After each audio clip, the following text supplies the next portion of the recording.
that logistics play a critical role in precious metal supply chain system. So the importance of logistics is very critical given the value of the commodity. So now we have with us Mr. Rajkumar, founder and CEO of Seco Logistics, one of the leading secure logistics provider for precious metal in India as well as global. So let us hear what he has to say about the secure logistics system in India. First of all, really delighted to be at IGC this year. So we've been a regular participant, for IGC. It goes back to, many years, and it's a wonderful forum to catch up with all the industry participants, leaders, our customers and other collaborators. So it's a great event and really happy to be here after COVID. So Sequel has been there for a while. So we founded in 2004. And we really built out a network, primarily which is India centric, and we started off in the diamond and jewelry segment, and subsequently also got into the commodities as well. Of course, we have one more division which takes care of the life sciences logistics as well. So basically, we look at all the critical logistics, domain, and we operate there. So the last couple of years has been, with COVID and all of that. While there were challenges, I think new opportunities have opened up for logistics. So people are now more amenable to, online operations. They are realizing the importance of logistics. That's right. So while the physical aspect cannot be moved out, the whole idea of, the digital transactions, have also enabled and increased substantially. Other key, thing that has happened in the last 1 year is also about the Gift City, right? So Sequel has been the first IFSCA approved vault manager. So our vault is up and running. It's one of the finest vaults in India. But we had envisaged this to be a model vault, for the Indian market, and that has commenced. And yesterday, our Prime Minister, Shri Narendra Ji, also inaugurated the IIBX. And the transactions have started. So we really hope that, in the next few years, that would really, transform the whole bullion industry.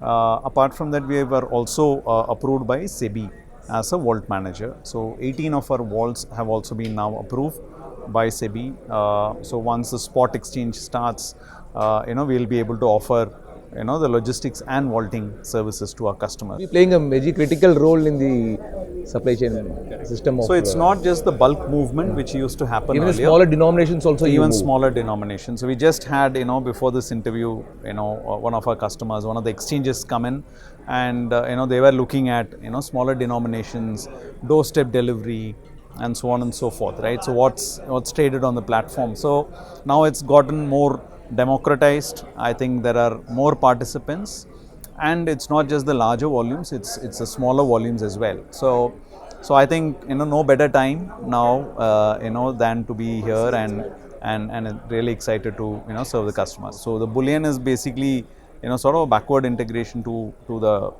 the jewelry industry. Of course, jewelry industry is the bedrock of the Indian ecosystem, right? So Indians are disposed to buying a lot of jewelry, and that drives the bullion movements as well.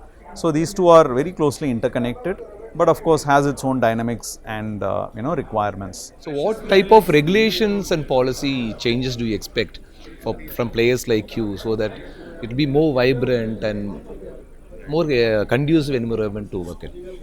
Yeah, so far secured logistics is not a regulated space, right? So while for bullion there has been some regulations now coming in, and SEBI has stepped in, now IFSC is there. For jewelry movement, it is still not a regulated segment, unlike cash movement, which comes under RBI's regulation. So while there are overall guidelines, the regulatory framework is still not there.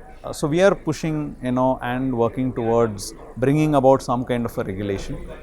You want to be self-regulated, or you want some external regulator to come in? I think an external regulation will bring in a more credibility in the market, right? So like how, SEBI helps in the bullion market and in the spot exchanges. So similarly, some amount of, regulation will bring in more trust, because this business is all about, trust and, security and all of that.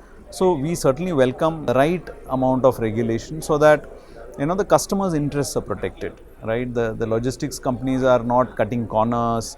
We ensure that there are infrastructure in place, good vehicles in place, security It's systems more are of in capex place. oriented. Lot of capex. There is a lot of capex as well, right? So it's important that there's some kind of a basic guideline, and all of this in the interest of all of this in the interest of the customer, because ultimately, a safe transportation and logistics is paramount for everybody in the ecosystem, right? So that's what we are looking Like for. already you have the WRDA put in place, Warehouse Development Authority is Correct. there. So you think they are more efficient in regulating you, or one more new regulator should come into this, because we are all lot of This is a regulators little are there. different, Okay. right? So we have had some conversations, but those are slightly different because it's more of a food commodity and things like that. Whereas here the dynamics are a little different. Okay. But Special whomever it understanding is, is required to regulate this. bit of understanding. So whichever is the entity that finally is decided, I'm sure it's not rocket science. It can still be understood. So but yeah, some bit of framework will certainly help the industry as well as the whole ecosystem. What has SQL done in terms of transforming its security logistics footprint now, going ahead? So see, we look at it on three specific aspects. One is a physical security, right? Basically to secure the shipments both while vaulting and while in transit from external environment. So that is one piece that we work on, and that requires a lot of certain kind of vault layout, processes, and physical infrastructure. The second aspect is people and processes, right? So how do we ensure that the people that we take are verified, right? So they are 100% verified on a regular basis. They are kept engaged, they are motivated, and ensuring that there is a right positive mindset of the people who are actually doing it. And the third aspect is the IT system, right? So in terms of knowing where the shipment is, knowing what should be there versus what is actually there, right? And to be able to conduct that, the traceability part, and doing that transparently with the customer. So in fact, we've been pioneering in that space, and we have our mobile app, our web application. So SQL 247, as it's popularly called amongst our customers as well. That I think is a huge differentiator. So today, that is not available with any of the other players, whereas SQL customers are able to, at their fingertips, book a shipment, track a shipment, make payments, understand what the stock levels are, and so on and so forth. So these are the three things.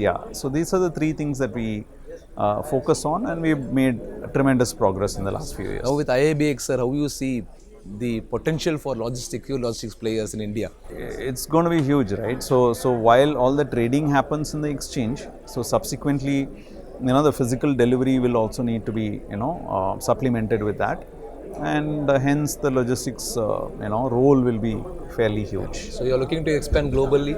Not as of now, but we work with global partners as well, right? Both in terms of US and Europe, as well as in the Middle East and Far East.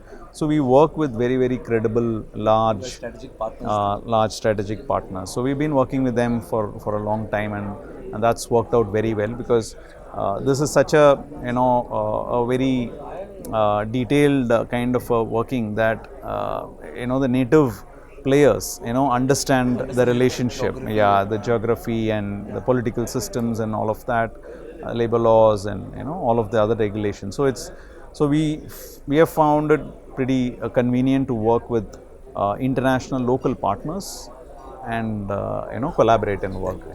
What is your take on IGCs? How you? As I said, it's the premium sort of conference that happens for this ecosystem, for the bullion players. So everybody looks forward to it, and this time I think it's a massive turnout. I've never seen so much of turnout ever earlier, and the venue is fantastic. Chennai food, and the venue. I think everything has been great, and lovely catching up with a lot of old friends and colleagues. New business potential opportunities. Absolutely. Thank you, sir. Thanks.